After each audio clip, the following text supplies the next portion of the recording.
Okay, we're live. Hey everyone, welcome back to the Occult Rejects with your hosts Lux and the NY Patriot.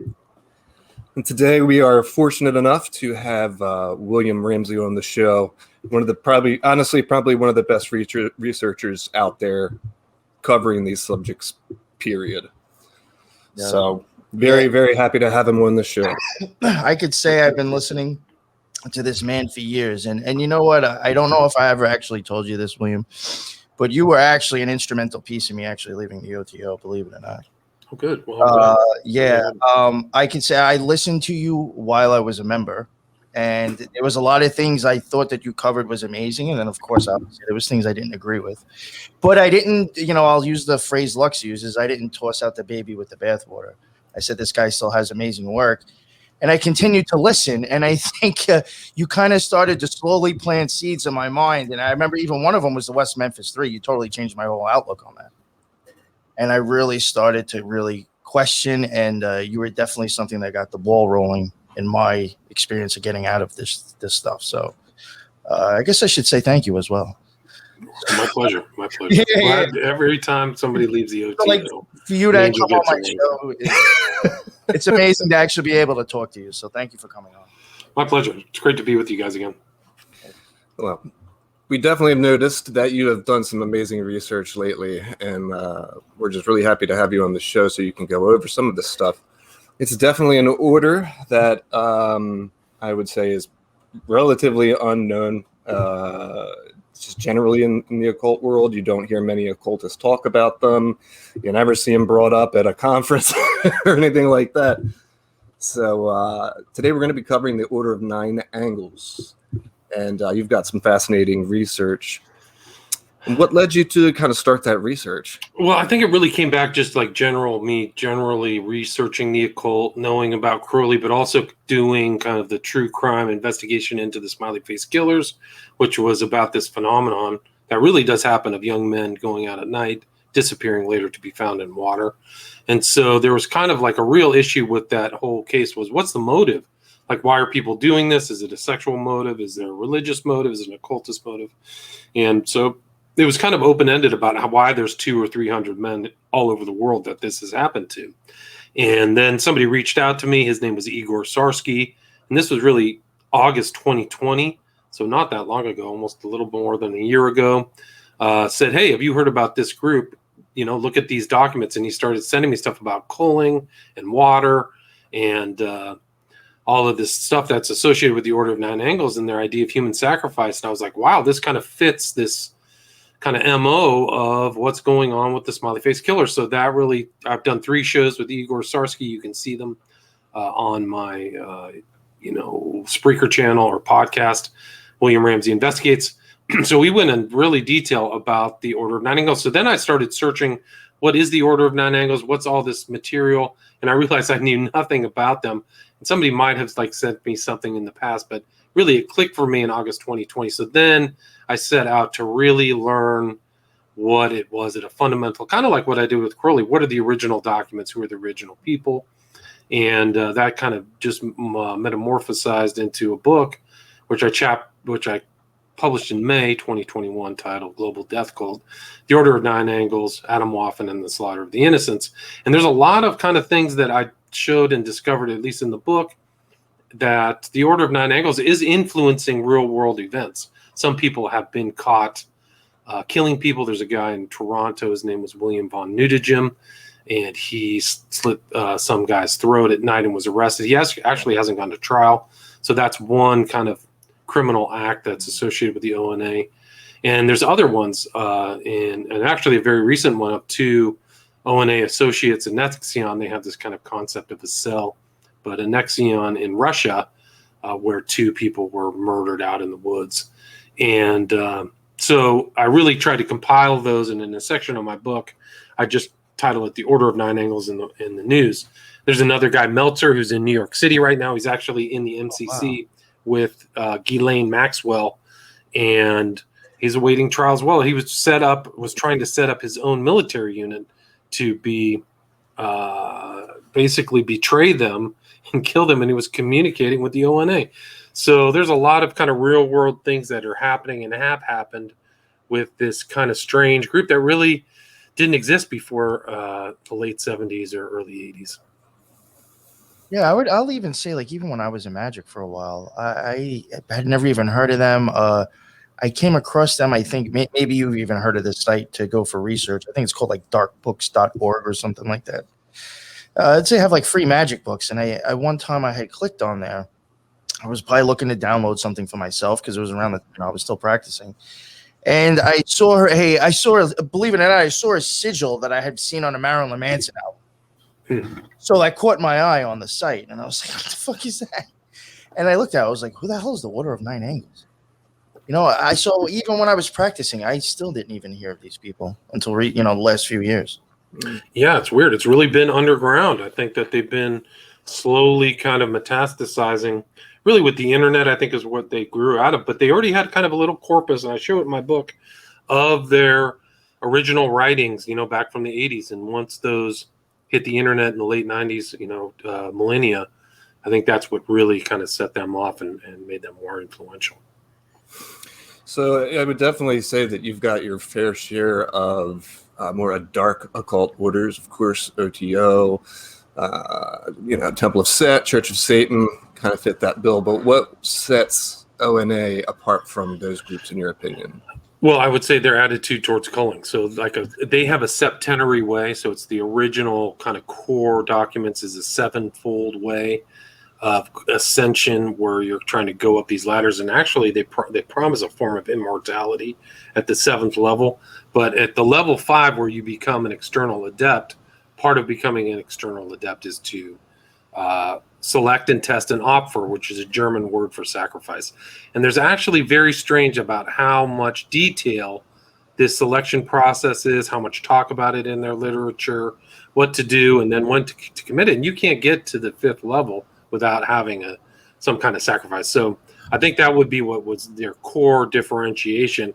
And I also would think that different than maybe the caricature of a Satanist that is in the Temple of Set and the Church of Satan, this group is more druidic and seem to be a little bit more intellectual. I was going to say they seem a bit more intelligent. Yeah.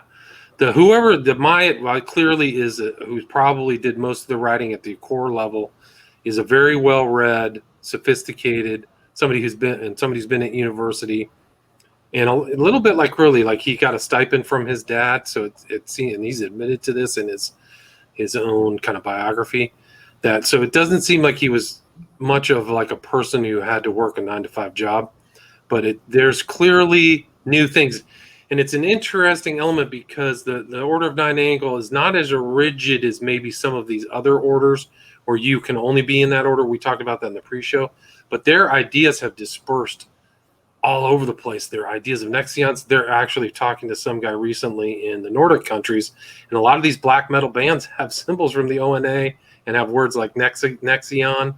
So you see this dispersion of their core concepts passed around. And the reason why I included the term Atomwaffen is this group that really popped up recently since 2015 is that the core ideas of the ONA have bled over into the far right here in the United States, or literal neo-Nazis, because the core version of the ONA really is a post-Crowley, post-Hitler Nazi occult, satanic occult mentality or ideology. No, I was actually going to ask you that. What is it that you think kind of influenced, or like that their ideas came from? Well, I think something completely new. I think you have to go back to Myatt and his involvement in the far right in the UK. So at the same time that he's involved in all of that kind of national action politics in the UK, he's also involved in the occult. So he's writing these cards. He's actually kind of probably the ideologue, the chief ideologue for the far right. I think he was probably strangely like the brightest guy or smartest guy within people that may not be the brightest of the far right in the UK. So he's writing a lot of arguments about why the ideology of National Socialism is really the best ideology. Well, obviously didn't get a lot of public support, but I think it's really that core because he bled that into this Nazism and literal Hitler worship or Hitler as avatar into the ONA, which is at its core. And it may not be as prevalent as it is today, but all of their timing, they go, the year of Phi is the year of rejoicing. That is when Hitler was born in 1889. So they have, like, if you're a Christian, you say AD, they time their time from the birth of Hitler. So they're clearly, at least in part, in their early rituals, have all kinds of Hitler worship. And OTO does that with Crowley. Right. So they worship Crowley's birthday, October 12th just happened. So this is like a lot of Hitler stuff, but it's interesting because I think the ideology is very similar to National Socialism, which is the making evolutionary change on a very vast scale through murder. So the Nazis kept killing people because they were trying to become the great man, the new man. Then they actually have this kind of new man, old man idea in their ideology. The future man is going to populate the stars. He is Homo Galacticus, according to the ONA. And these people who are holding them back from reaching the stars are the Homo Huberiati. They're like the arrogant people. So he's made, in the original ideology, he's made this kind of dualistic thing or adversarial, where the ONA are the good guys trying to reach the stars, and these bad, stupid people are holding us back so you can kill them. So I think also you see in the original Nazism that's very similar, whether it's the hatred of the Jews or the Poles or the Russians, that these kind of people are preventing our development, right? So I think that same kind of ideology is in the ONA, and it's very core, even up till this day too. That's interesting. So, I'm sure you understand or know that, that even Hitler and Himmler were very occult. Very much, all the way. Very deep. People miss it. Hitler actually has made a statement, I think in 1929, that said he was a pagan to the bone. So he's made very particular statements, clearly anti-Christian.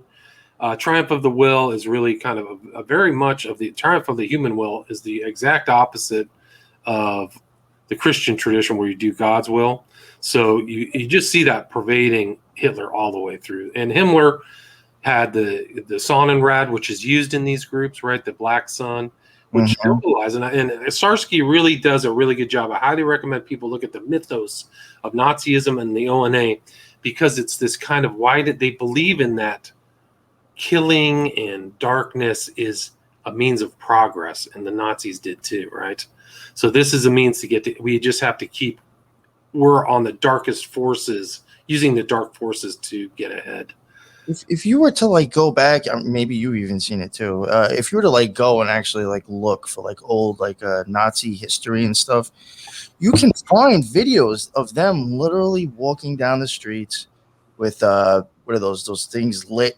Those torches? Yeah, torches, and they're carrying pagan statues down the streets, parading. And it's choreographed stuff where they're making shapes and the swastika out of their torches. Right. So very pagan. And they went back to stone worship. They had special places in Germany that their pagan ancestors worshiped. They had all the language that they had, the runes. So they were really pagan. They were going to get rid of Christianity. They were just waiting for the right time. Himmler had went to Hitler and told him, asked him if I can find proof of Christians, murdering Germanic pagans, can we go after them? And as far as I've come across, Hitler was yeah, you just need the proof. Yeah. And they started their own group of people just sent out to find stuff on that. Right. So they had the Anunnaki to go out and find all these relics and ancient things. So they definitely had a spiritual worldview. It was just a pagan spiritual worldview. And I think you see that in the ONA.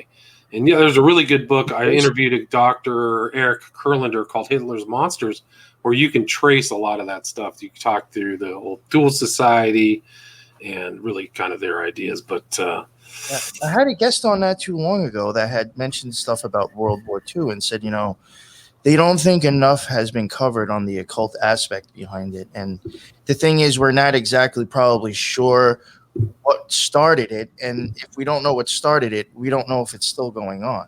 So something like this makes me think, is ONA just another version of that idea? Well, it's an excellent statement, because if you look back at the end of World War II, okay, so there was what's known as the Valkyrie kind of attempt to kill Hitler. I think it was in July 1944, and then it failed. And it was von Stauffenberg. It was the plot to overthrow Hitler, right? And one of the key members, the Valkyrie is the movie with Tom Cruise, right? Yeah. So the person who really was instrumental in stopping this was a guy by the name of Otto Remer, Remer. So he actually survived World War II. He didn't get murdered or killed in the Nuremberg trials. And the guy, David Myatt, reaches out to Remer, and one of his prized possessions is like a signed autograph from Otto Remer. So he's continuing this Nazi ideology. So there's a direct tie. And Remer, you can see him with Hitler. I mean, he became after he kind of saved Hitler from overthrow, which just was a disaster because the war went on for another year. He became very prized by Hitler, and then it actually became a kind of a post-war fascist, I guess you call it fascist, and was involved in all these in other places. And it's interesting because Myatt was also involved in groups that were gladio groups. They were stay behind fascist groups in case the communists were successfully invaded. So I think that there's a definite continuum from the Nazis, which was a disaster, like 60, 80 million people died, which was a disaster coming out of that and coming into the ONA. So when you look at the early writings of ONA, you said that what was the guy's name? David Myatt. Now, he received money from his father, went to university, did a lot of time, writing and sort of forming this idea behind, what would eventually be the ONA. Do you think, when you look at his family, do you see any connections there? Maybe do they have a lot of money? Are they people of high power? Or did this sort of happen organically? Or do you think that maybe there was some type of... I think his father was one of those people who was employed by the British Empire. So he was finding jobs in British protectorates like Zimbabwe. So he's always overseas doing kind of overseas jobs and sending money back to his son. And it seems like from what I could tell, Myatt was the only son, and it actually allowed him to travel. So because his dad was much more international, I think Myatt grew up in Singapore or was in Singapore for a couple of years and in Africa. So I think he had kind of a more cultured international sensibility. But I didn't see him as part of any kind of rich person's background. So I didn't see him as kind of the privileged kind of class like Crowley, but more kind of the middle class in the UK, but intelligent. And I think he went to Hull University, so I know he studied there. He has a biography of Mingath, which I included part of it, and he actually has his own biographer. So to them, he's important enough to have an external third party, somebody who is his biographer, which is very curious. But you can go back and read through all that time. I mean, he spent his childhood in the 50s in Africa, and I include kind of his whole thing about this Remer who I talked about earlier. But it was, I mean, it's one, he says here, quote, "One of my most treasured possessions that came to be a signed photograph given to me by Major General Otto Ernst Remer," said Myatt. So you see that connection, but I think he was in, I can't remember where else he was, Singapore and Africa. But yeah, I don't think that he had it, but something about National Socialism really attracted him. It was the kind of aggressiveness, and I think he's really kind of was a kind of a British nativist. I think he lives in Shropshire, which is probably the whitest section of the UK right now. That's interesting. Now, so he wasn't like, how like if you can look at like D. Crowley and I would even say Aquino, there were people that kind of had made big impacts, I would say, in the magical, the occult community, and but they seem to have traveled a whole lot as well. You know what I'm saying? Yeah. Which makes me wonder, like, are you spreading something? I mean, Crowley was all over the place. D was all over the place. Aquino's another international man of mystery himself too. Right. So, I always wonder, like, are they dispersing stuff as well when they're doing that? Do you think Well, I that mean, was the I think case? it's a good question because this guy's sending information all over the place, even before the internet, right? So he has a PO box. People send him stuff. I have like a section. I mean, imagine, do you remember those old binders and folders that were plastic, kind of plastic bounded? Those were some of the original documents before they could be compiled and put into like digital form. So those are being sent out. So I do think that, I do think that this dissemination was very important of getting his ideas out. Yeah. Oh wow, interesting. Yeah, the first time I had heard of sort of how impactful that, I just had no idea that they were in the United States and that they were forming a militarized version, really, right? That's what Right. Well, I mean, Atomwaffen is. Atomwaffen was. I mean, I think that there's a place called, if you've ever heard of Martinet Press, they come out of South Carolina. It's called the Temple of Blood. Their statement is they are a Nexian of the Order of Nine Angles, and there was a huge explosion, really, in August, not that long ago, 2 months ago, because in one of these cases against Atomwaffen, who some of these central members are disseminating and reading ONA ideology, one of the lawyers said the government said that the chief guy there, his name was Sutter, was a government agent and he had received $140,000 since 2003 from the government. And it was more important because he was a central character in getting the probable cause affidavit okayed by the judge to go and search these guys' houses, and what they found put them in jail. So he was this crucial element. So this guy who's a member of the ONA, and there is elements of this kind of, national security state elements in the ONA and in Atomwaffen to this day. That is really bizarre that you just said that it's linked to the Temple of Blood, because when we were doing our Shriner series, we kept going, we'd always find these inner orders, and it was like it just kept going further and further. And we thought we weren't going to be done with that for like 4 months. Yeah. Well, we're just going to have to stop because it just doesn't end. And we didn't cover it on the episode because I didn't have enough proof or enough evidence, because I kept looking and looking and I really couldn't find much about it. But that possibly one of the inner orders to the inner orders, so like the jesters and stuff, was some type of group called the Temple of Blood. Interesting. Was it spelled kind of a la Genesis P. Orge? Was it spelled Temple O.V. Blood? Because that's how this one is spelled.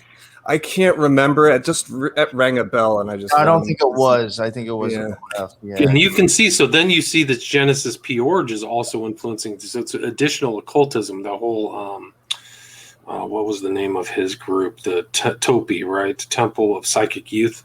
Mm-hmm. So you see that kind of infiltrating there. So a lot of these are clearly out there, and you can see the ONA. I've done enough Crowley work where you can see that these occult orders are drawing information from many different ideological ideas. Like, I think they're very druidic. I think they've learned from Crowley. Like, this guy Myatt was in the OTO. He said he was in an OTO body in London and quit. He didn't think they were authentic enough. So he learned from the OTO. But then, so all of these tests they have to go through is kind of extreme tests. You have to go out at night, I think, for the 3rd degree and lie on your back from sundown to sunset without moving. Like, that's really one of the challenges. Very druidic. You're going out at kind of trees and stuff like that. Well, that's very Astrum Argentum like, and I think to get to Neophyte, it might be. You have to pick I think there's a couple of different poses you can pick from, and you have to hold that pose for an hour straight. I've heard that. That's right. Yes. Yeah. Yeah. And for a fact, that's true. What's that? From people I know that are in the Astrum Argentum, like, that's not made up. Like, they've experienced that. Yeah, in the book In Search of the Miraculous by Gurdjieff, the whole story kind of revolves around him getting this, the author Opinski is getting this training from this occultist, and that's one of the most common things is that they would make them stand somewhere and just absolutely not move, even if something was, thrown in front of your face. And in the book, Gurdjieff explains that it's one of the oldest occult practices, and that he practiced it when he was in a secret society before. I think that the blood drinking witch, Marina Abramovich, does something like that too. So With the Jay-Z thing. Yeah, remember when she did that not too long ago? Oh, maybe it was a few years now. She did a thing, some kind of art exhibit where she just sat there and people were able to just sit down across from her and they just stood there and said nothing and just looked at each other. Right, they do that. Actually, that's a practice in Scientology. You know that? They do that. Oh, wow. Thing. Yeah. I mean, even come to think about it, there's a part in one of the OTO initiations where you have to go stand in a corner and hold the sword the whole time they're reading something. I mean, and you're there for a little bit. Mm-hmm. So even the whole thing where you got to go stand there and just fucking not move. Have you heard the story of Crowley meeting Gurdjieff? No. Yeah, they met in 1924. Oh, that's interesting. Yeah, in Fontainebleau. I can't say it in French, but I think they were interested in each other, and he was there, and they just didn't. I don't think that they really met. It was from a book called The Harmonious Circle. Talks about it. The author is James Webb, so you can go and But it wasn't. It was just something where they saw each other, and that was it. And let's see. Gurdjieff says, "Mr. Hugo." Crowley assented. "You have been a guest. Now, Hugo, you are no longer a guest." Crowley, no doubt wondering whether his host had lost his grip on reality and was wandering in the semantic wilderness, humored his mood by indicating that he was on his way back to Paris. But Gurdjieff, having made the point that he was not violating the canons of hospitality, changed on the instant into the embodiment of righteous anger. "You filthy," he stormed. "You dirty inside. Never again you set foot in my house." So it's just another one. White-faced and shaking, the great beast crept back to Paris with his tail between his legs. Whoa. That's crazy. I'd never heard that before. That's wild. That's right. I mean, it just also confirms Crowley and this guy moving all the time. Paris was one of his haunts, right? Mm-hmm. So there he was in 20. So you can kind of trace him there in 24. I know that you had said that there was, what kind of sets ONA apart is the culling aspect. Could you kind of go over what that? You said it's really detailed and specific. What is it? Yeah, I mean, so culling is a husbandry term, right? So that idea is you're culling from the herd, right? So if somebody's sick or old, you cull. And here's one quote from the ONA. It's quote, "If there's one thing which expresses the essence of the satanic ethos, it is culling. And if there's one way to detect a pseudo-Satanist, it is their attitude to culling." So I write in my book, the most disturbing aspect of the ONA is their idea of human sacrifice. Here's their quote. "For us, culling is a natural fact of life, of how we live or how we desire to live. Of course, there are different ways of culling mundanes. Not every culling takes place or needs to take place in some satanic ceremony or ritual, although obviously that is a great source of satanic joy. A good way of culling is war. Another is stirring up religious and political conflict. Another is insurrection, revolution, assassinations, and so on. In fact, any means of conflict offers opportunities for culling, opportunities for those of satanic character to weed out the weeds and reduce the surplus population of mundanes. Another more personal way and a good means of developing satanic character are accidents and so on." Wow. And then here's something that I talked about earlier about the idea of evolution. Quote, "The ONA goals are concerned with our evolution, our change into a higher species of human beings, the breeding by our dark arts, including the art of culling, of more and more individuals of noble character. The particular ONA criteria are that some humans by nature, by character, are rotten, worthless, and when this rotten character is revealed by their deeds, it is beneficial to remove them, to cull them." Damn, that's a little drastic. Yeah, it's pretty intense. So then, I mean, this is their doctrines. I'm not saying every member, but if you get every member believes this, but if you get somebody who's very serious, that's what they're writing about. And they talk about, I mean, we can go into how they do selections of offers and stuff like that. That's why, I mean, even when when I got baptized and did all that, confirmation in the OTO, I mean, even that, you're basically claiming to be like a soldier of horse, but it wasn't even to that extent. And like, I went along with it just because, like, in order for me to be in the Gnostic mass, I would have had to have done that. So I just figured I have to do it regardless. So I just went along with it. But like, it wasn't even that extreme. But imagine like people like actually okay with that and really going along with it. That's fucking, that's pretty radical. Yeah. So I would say that, yeah. So that is satanic sacrifice makes a contribution to improving the human stock, removing the worthless, the weak, the diseased. This culling occurs on a somewhat larger scale by using magical means to direct, influence, and control events in real time. It almost reminds me of that movie. You ever see Midsummer? Midsummer? Yeah. No, they just knock themselves off when they get to a certain point. Yeah. Yeah, they have the whole sacrifice for the equinox and all of that.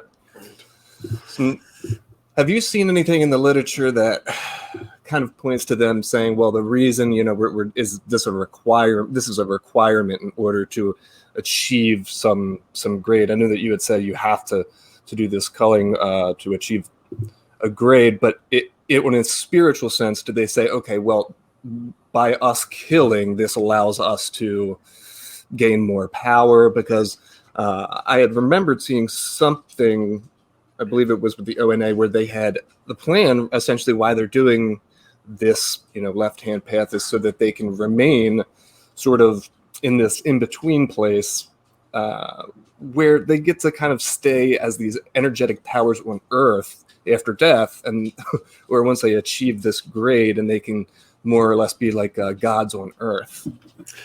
There's something like that in theirs where you can actually you're actually supposed to become somebody else's spirit at the end and become immortal. And they use this kind of pyramidal, crystal triangle, which you'll see with a lot of ONA people.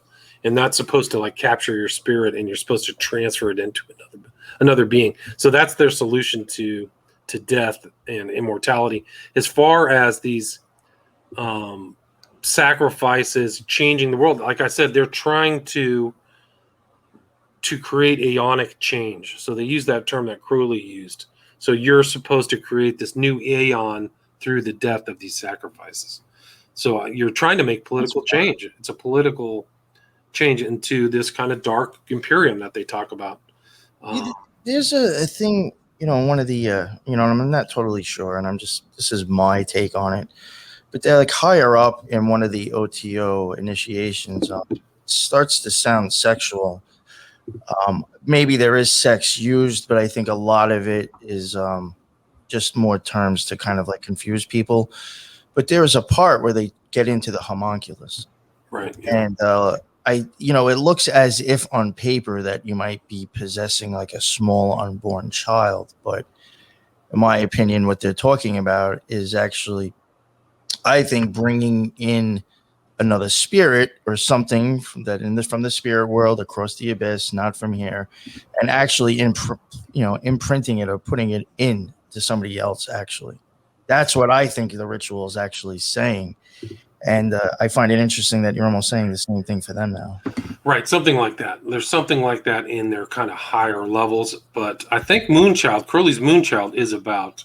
That's what I think it is, actually. I think that's actually, that stuff is possibly neither like maybe the person was birthed specific time for a specific ritual, or if something about bringing another entity within that body instead, like kind of like swapping souls.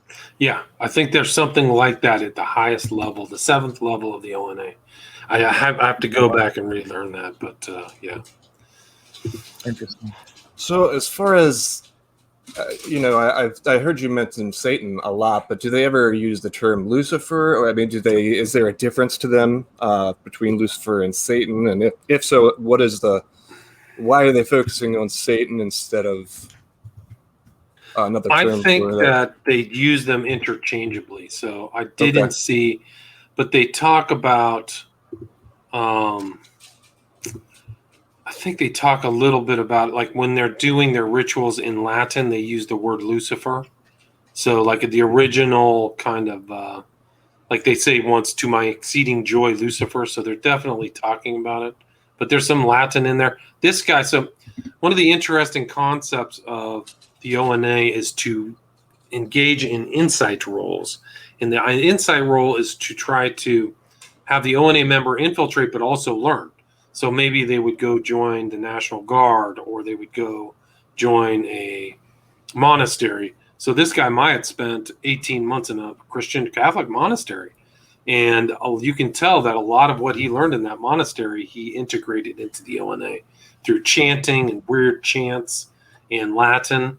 So that's what they also try to get their adherents to do, is to go join things and infiltrate them and try to turn them into kind of ONA influenced groups. But yeah, Lucifer is around. I mean, they say, here's one in Naos, the original documents. Lucifer is regarded as the light bringer. So the word is definitely, I mean, the archetype, the mistress of the earth, and the bride of Lucifer. So they talk about that kind of almost like a Baphomet kind of figure. Right. Yeah, I was wondering if they thought Lucifer or Satan was more of an archetype, or if it was an actual being. Actual being. They were, Yeah, well, that's a good question. And sometimes that's left up to the viewer, but their 21 dark gods are supposed to be entities outside of this realm in an acausal realm. And the idea is to presence them into yourself. And you shapeshift into those kind of people or those types of beings. So you got to go look at, and each demon, god, or whatever is almost similar to like Lovecraft's Dark Ones. And so you're supposed to integrate it. And I would suggest, if you want to see kind of a visual depiction of ONA ideology, you want to go see Ed Sheeran, who is a famous musician. He put out one of the most incredible ONA videos I've ever seen, which doesn't say it's ONA at all, but it is his most recent video. I'm trying to remember the freaking name of it. It's called Bad Habits. Go watch Bad Habits. There's the smiley face killing. They basically are like, there's vampirism, which is involved in the ONA. You'll see the vampirism theme. But they transmogrify, and when the sun comes up, they just go back to their original selves. So they've shape-shifted. It's really incredible. You got to go watch that. Now I'm going to have to watch that after this. Yeah. No, it's awesome. Yeah, that seems to be a running theme in the occult, the shape-shifting stuff. A lot of people would discount it and just kind of say, oh, well, it's old writings, and they're not necessarily telling things the exact way they saw them. They're like fabricating them or making them more elaborate. But to me, I've just seen so much of it in occultism, and it doesn't really matter. Which, I mean, you see it in even Old Norse occultism, things like that, like the Berserker, the Shapeshifters. Right, good point. Yeah, right, so you see those themes kind of revivified, maybe. And I think that human sacrifice has always been on the human experience, going in all over cultures, whether it's the Druids of France, if you look at Carthage, where they were sacrificing babies, there's statements in the Old Testament to Baal, right? And even in like Polynesia, or Mayan history, or Aztec, where they threw the maiden into the volcano, or chuck the person in the cenote, or cut out the hearts on the top of a temple. Mm-hmm. So I think that these ideas, these cultural ideas, really dark cultural ideas, have been integrated in even some of these more modern, like the modern ONA kind of practice. I wanted to ask if you knew, Ramsey. I think you had touched on it earlier about maybe specific practices or something that they do, but do they have, like, how like the OTO has their Gnostic Mass? Do they have like any version of that, or like a book that they they have the Book of the Law of the OTO? Like the OTO has, like, even when it comes to rituals, they for sure do the equinoxes, and they always do the 3 days for the Book of the Law. Does the ONA have stuff like that you've come across? I mean, I think that it goes back. You'll see, like, these modern guys, the Atomwaffen people, they're talking about the original kind of books like Naos, the Black Book of Satan, Hostia, So you see these kind of similar books being bandied about. And really, these books are aggregations of small manuscripts that maybe Myatt or somebody wrote 3 or 4 pages on a certain subject, and they just kind of grew, and now they're in these kind of modern books. So I think that when these guys, like especially Atomwaffen, I think they recommend people listen to or have read Naos, and then they have like let's see, like Naos here. He says Naos is a complete grimoire from start to finish. It presents clear associations of past techniques: Aleister Crowley, Austin Osman Spare, traditional satanic practice. So I think that they include all that stuff in those early books. I mean, as far as them having like received books, I do know they have an oral tradition, like an AURAL tradition, which means that they're disseminating information without books. So they're definitely have kind of an insider's knowledge that the outsider. I mean, you have to probably become an insider to learn. So I don't know what that is. And I've heard there's secret documents within the ONA OTO as well. Oh yeah, like I had mentioned. I don't know if Lux, if you were with me, I had just said it recently. Like when I was in the OTO, this, like you would know, there's thelemic magic in itself, and I had started to kind of get into the Star Ruby. I had wanted to start practicing that. Right. I really wasn't actually practicing specific thelemic magic. I had only really done like the Lesser Banishing Ritual and the hexagram stuff, nothing Crowley specific. I had started practicing it for a while. I mean, there's 2 different versions. Then, I mean, even at the lodge, you will see people do it different, specific reasons that I wasn't sure of. So I was like interested. I'm like, yo, like, what's the way I'm supposed to be doing this? And there was a book that a guy within the order who was pretty high up. A lot of people knew who he was. They all thought he was great. Just another idol within the order. And he had put out or wrote like a book on his opinion and how he thought it was done. And a lot of people like within the order, if you were part of the clique, you had a copy of that. And one of my friends had to like actually ask somebody if it was okay to give me that book. It was like a PDF. And, so stuff does go, like there is, stuff that the public, odds are, will not see that's, done from members that. Right. Well, look at Damien Eccles. He has a book called Mind Magic, and nobody outside of his group, to my knowledge, has ever gotten a copy or read that.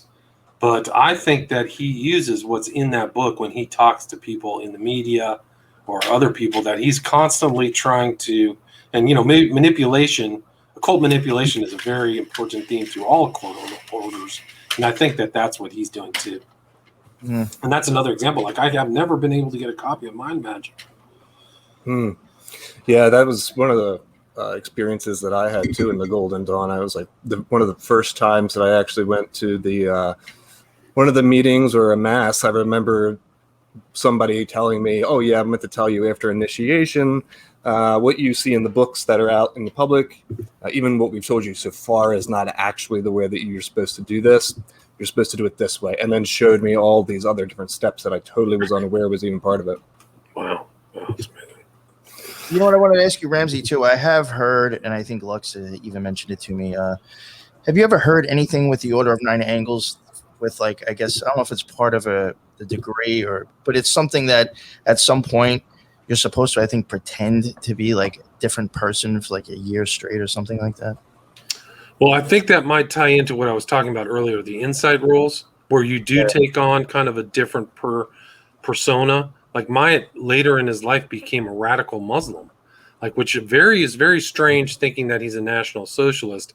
But because the Muslims' ideas were somewhat similar or overlapped, like violence, change through violence, it kind of fit. And then you'll see these kind of strange things where some other Nazis become Muslims. They literally transform. Like one of the earlier members of Atomwaffen became a Muslim, and his name was Anders or something. And so as far as like becoming somebody else, yes, I would definitely say. And also like the kind of ideas of this idea of shrenching that they talk about, which I include in the concepts, which is you're just supposed to be as normal as possible. Like you don't be a caricature of a Satanist.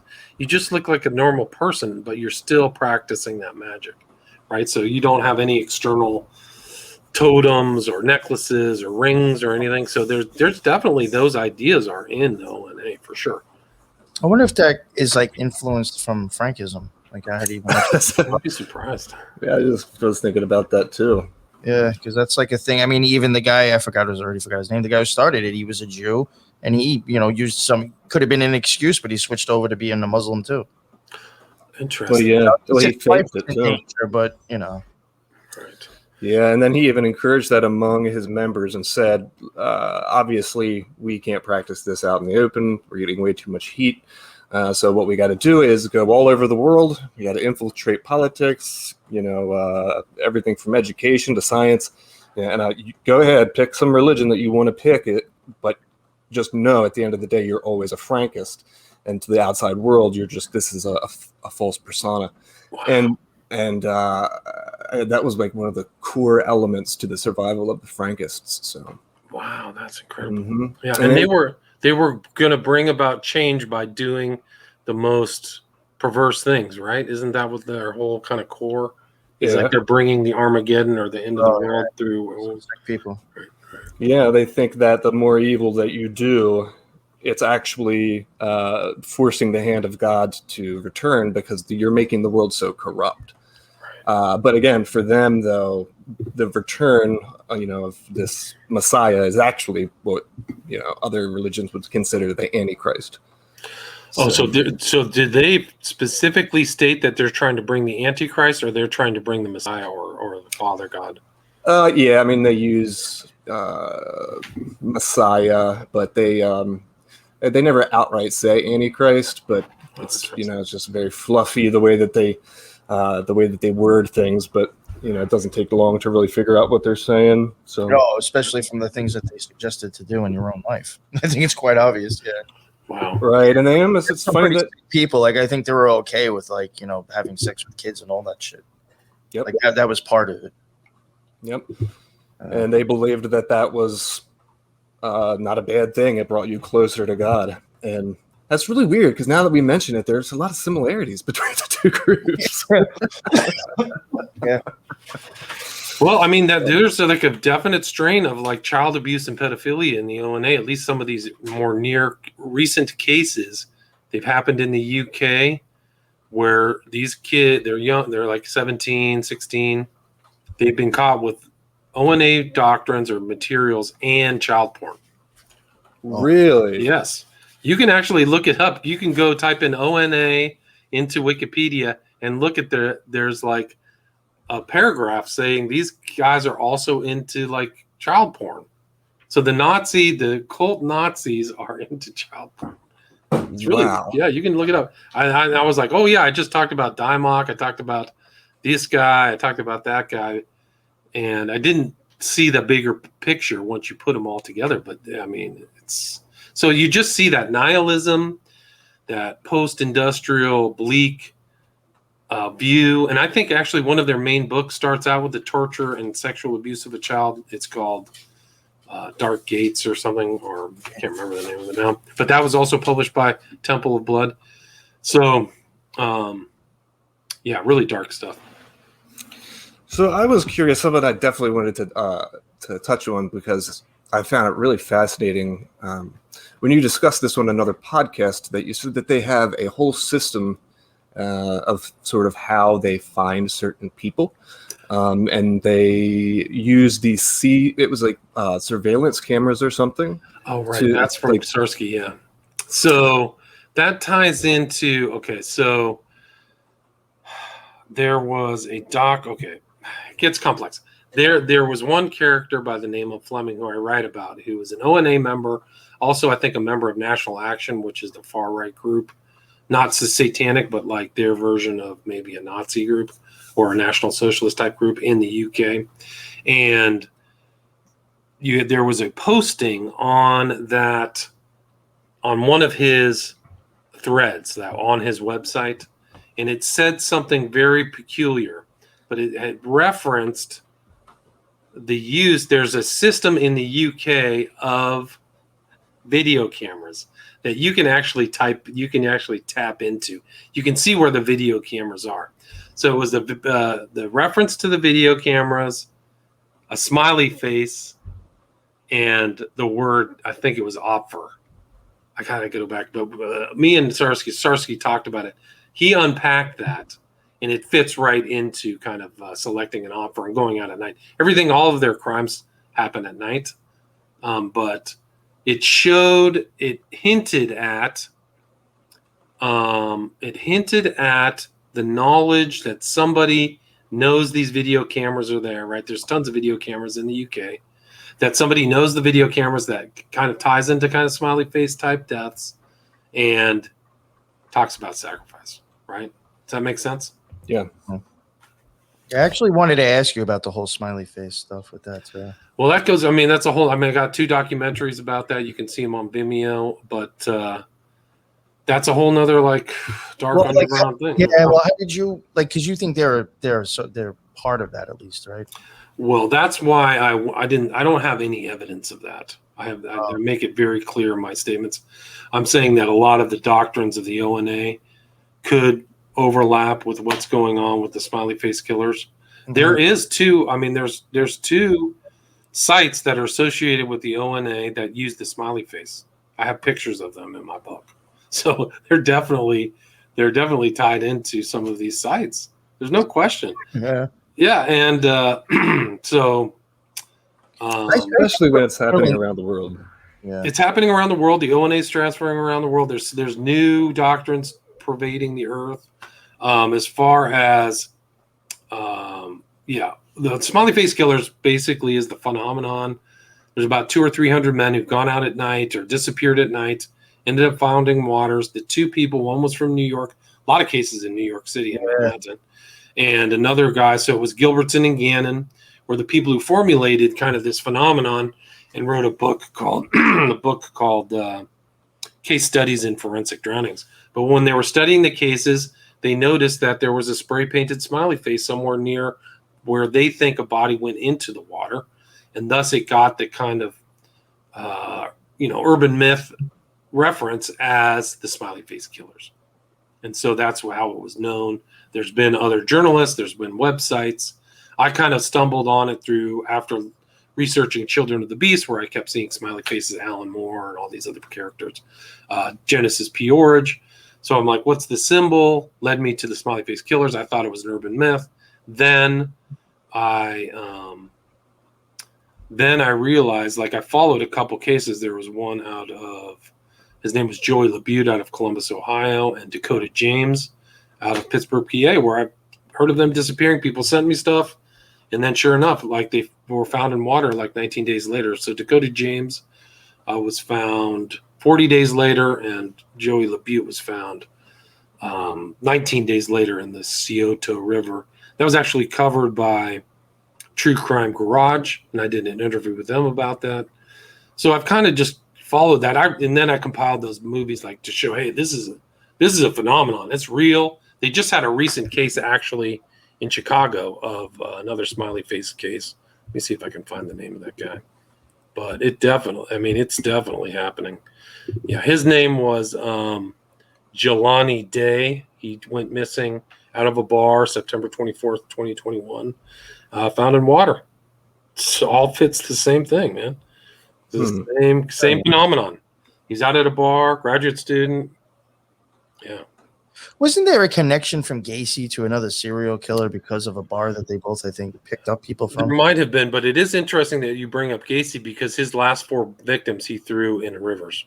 Right.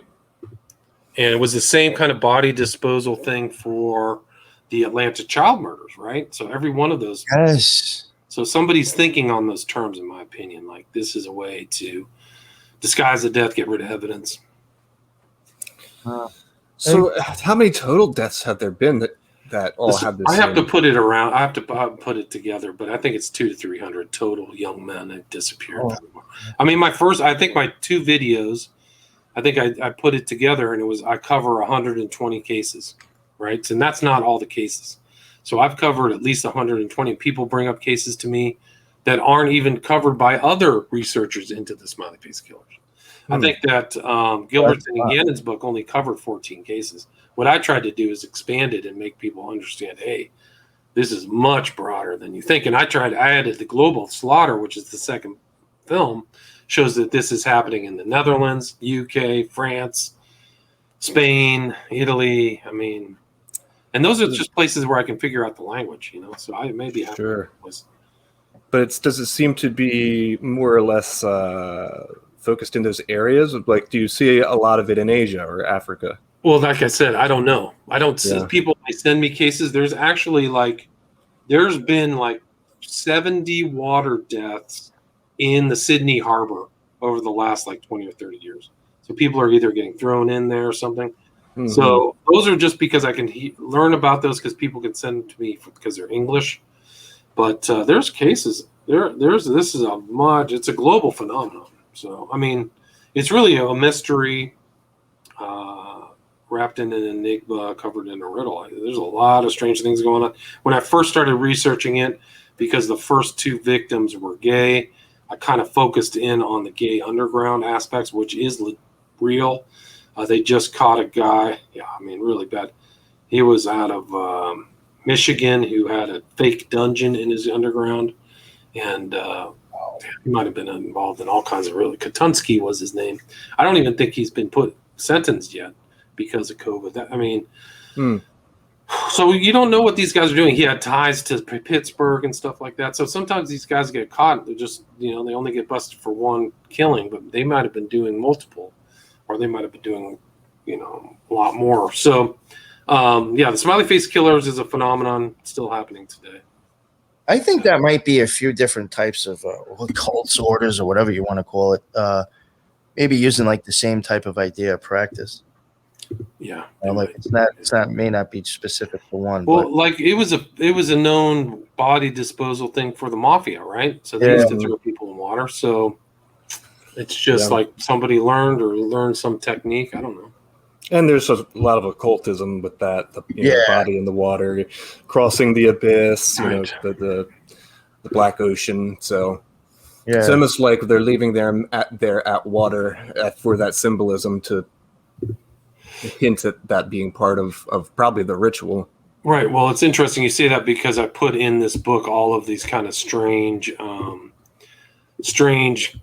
they have kind of learning, kind of almost fables, Aesop fables, where you can learn from so-called fictional narratives.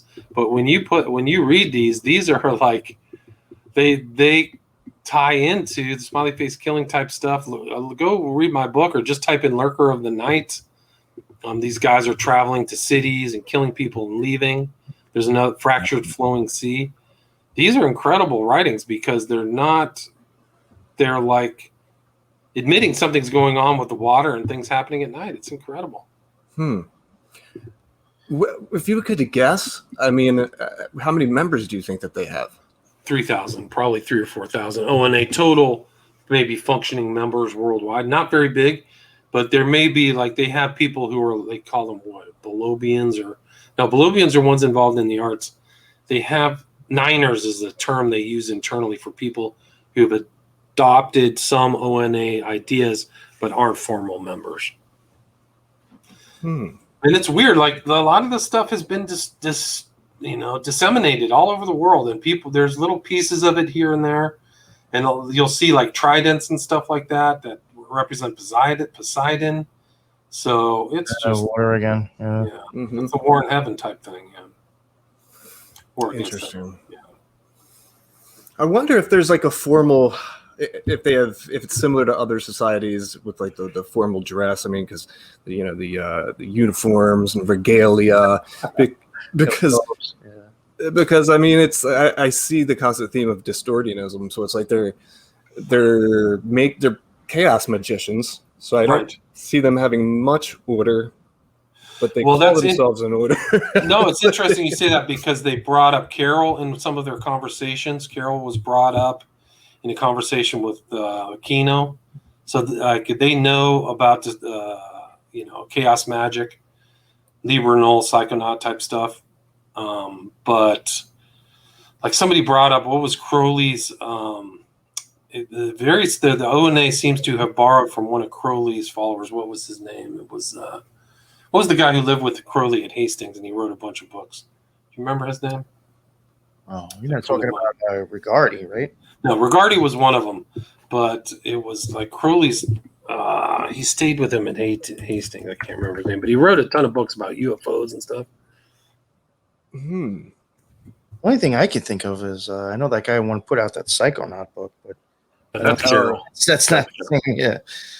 Yeah, that was Green. What was it? Green? Yeah, Greenfield or something. Greenfield, yeah. Greenfield was one other guy, but it was. Oh God, let me open my book. I'll get it now. You know, I have often wondered too when they say chaos magic, are they just talking about like psyops or like chaos in the mind type of magic?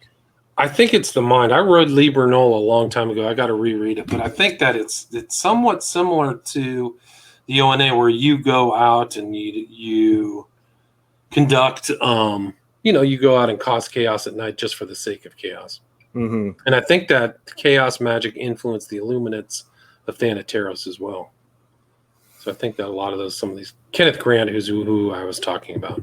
Kenneth Grant lived in Hastings with Crowley, but he wrote all that stuff like about, outer gateways inside the circle of time. These are things that are similar in thought to some ONA concepts. I know that we touched on it just real quick earlier, but if we could go back for just a second. New York Patriot, you mentioned Marilyn Manson? Yes. Yeah. I can't remember what. I'm almost positive it's on. I've seen it on online as a cover for an ONA book that has that. It's like a lightning bolt within a circle, and then it has like these sigils of things like around it, kind of.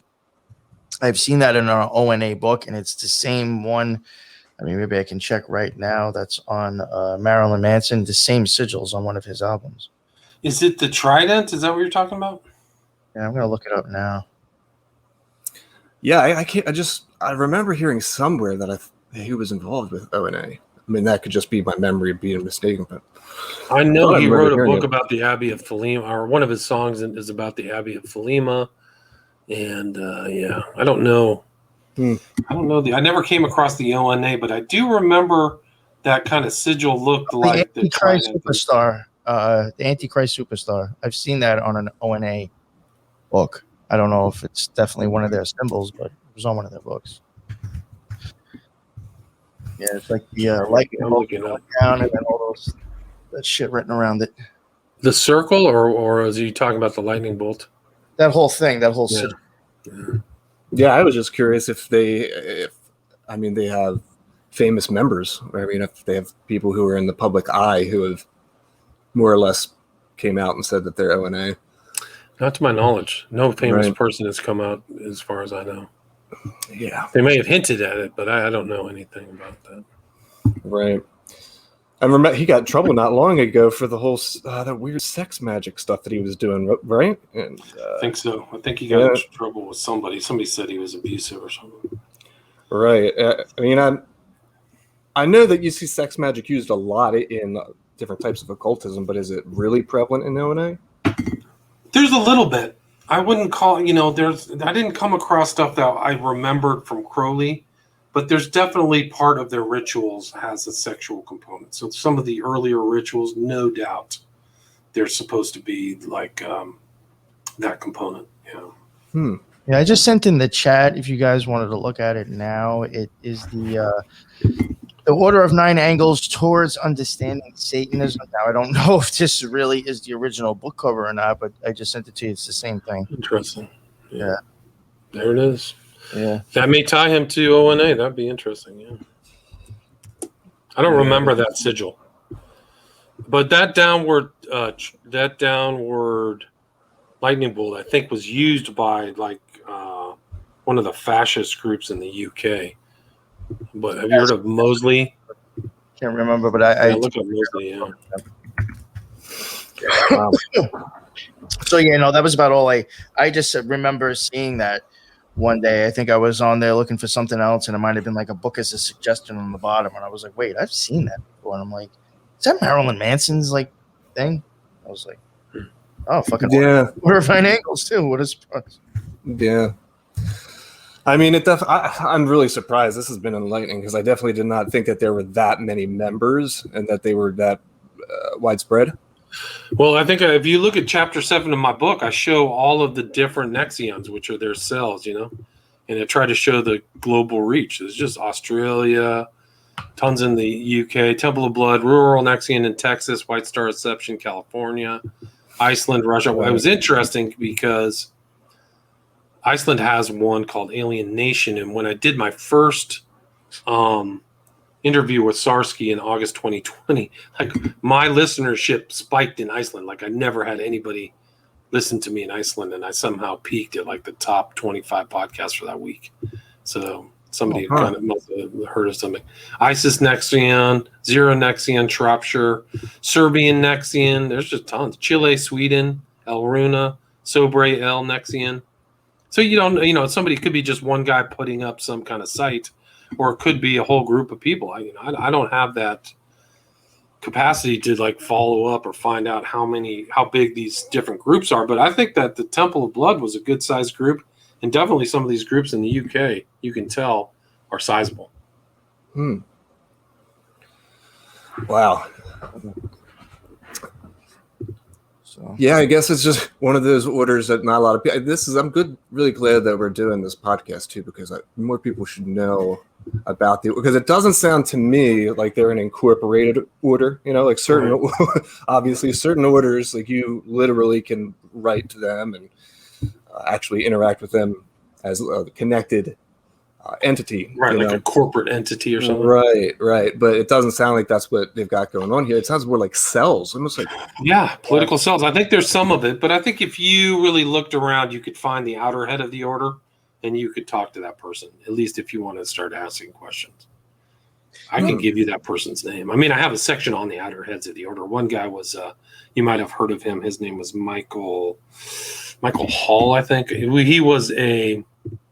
It's kind of interesting because he was Michael W. Ford. Have you heard of his stuff? Order of Phosphorus, Black Order of the Dragon. Michael W. Ford. Oh, yes. Yes. Yeah. So he was actually an outer head of the ONA. So you see that kind of overlap of an American occultist you wouldn't know was part of the ONA. But I guess he just didn't gel with a lot of their ideas. But I think he's from like Austin, Texas or something. Oh, okay. Michael W. Ford. Yeah, I know that one of the bigger Atomwaffen cells was Texas. No, maybe. Yeah, was it Texas or Texas? Georgia? Absolutely. Yeah. I mean, because I was on their website years and years ago because I heard about them, but I didn't know that they were associated with ONA at the time. Just had heard about these crazy guys, Reddit's an amazing place. I don't think that there was any overt, at least from my research, that there was an overt connection to the ONA. There was definitely a connection to the guy who was the head is Brandon Clint Russell, who just got out of jail in August, actually. He was in jail for 4 years for bomb charges or something, building bomb charges. But he traveled to the UK to talk to the far right. But something happened as his group grew. They seemed to become more influenced by ONA. And I think when he went to jail, a new guy showed up who was like, guys, you got to read this ONA stuff. So he started showing up on the social media. There's a journalist by the name of Nate Thayer. You can check out his stuff, and you see the pictures from their social media, Instagram, where they're holding up pictures of Naos or the Black Book of Satan. So it's clear that they're tinkering around with it. And and I include some of these people in my book, and I don't show the pictures, but I show that research. So some of these people have done a lot of work. There's a lot of guys covering this kind of weird ONA far right, much more so even when I started researching, it seems like, just because it's becoming more influential. And some of these groups have literally been prescribed Atomwaffen associates. Like if you're a member of Sonnenkrieg Division in Australia, it's an automatic 10-year sentence. And it's interesting to see that because there's like 16 radical Muslim groups, and then there's one called Sonnenkrieg. So it's a new event. So there used to be just these Muslim groups we get prescribed, like you can't be a member of it. But I think the ideas of the ONA infiltrated Atomwaffen. And actually, there was a dispute. I think there was a Daily Beast article, and like a couple of years ago, where they were saying there was a dispute among the leadership of Atomwaffen because some of these guys are sympathetic to ONA ideas, and these other guys wanted to keep kind of just more pure Nazistic ideas.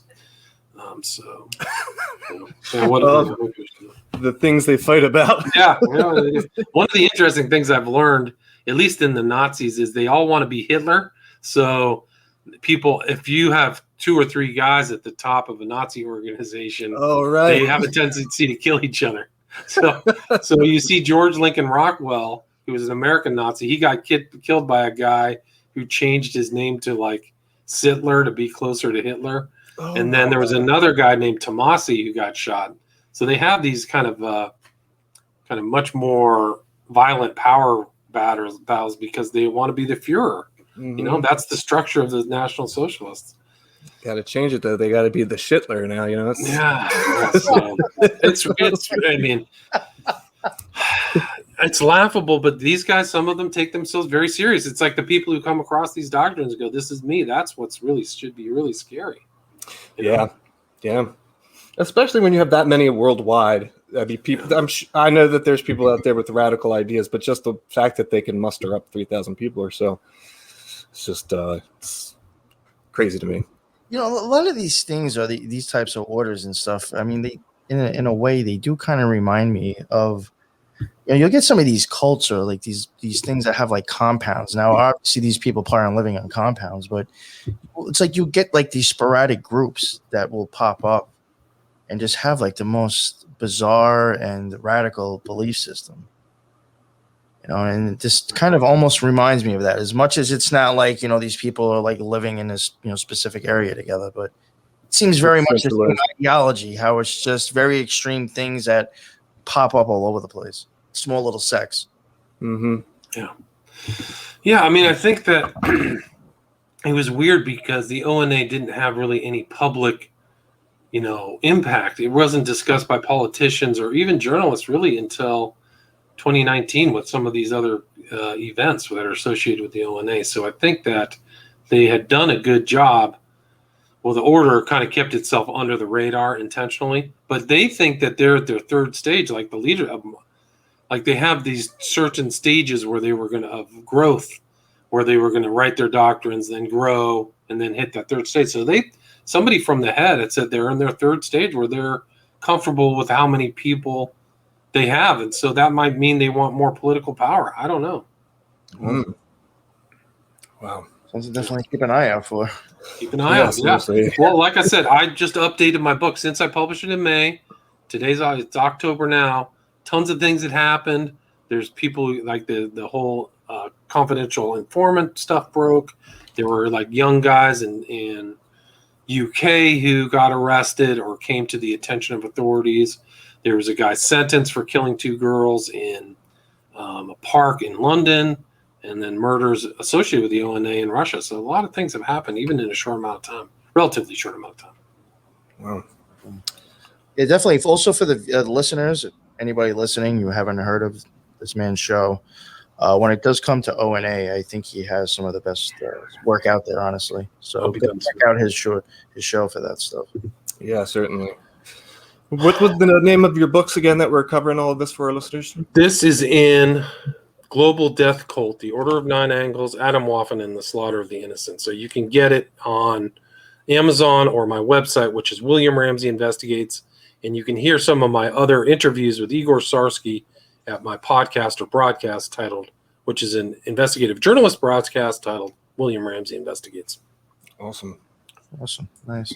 Yeah, I think we'll pretty much leave it here if that's all right. Good. Cool. No, that's perfect. Yeah, that was an amazing episode. I mean, you taught us stuff I didn't know. So cool. Yeah. Well, there's a lot more in my book. I tried to really put as much information in there as possible. So there's stuff I learned. I think even just the section of them talking to the Temple of Set is very interesting. It gives you an insight on the way these kind of satanic cult groups think.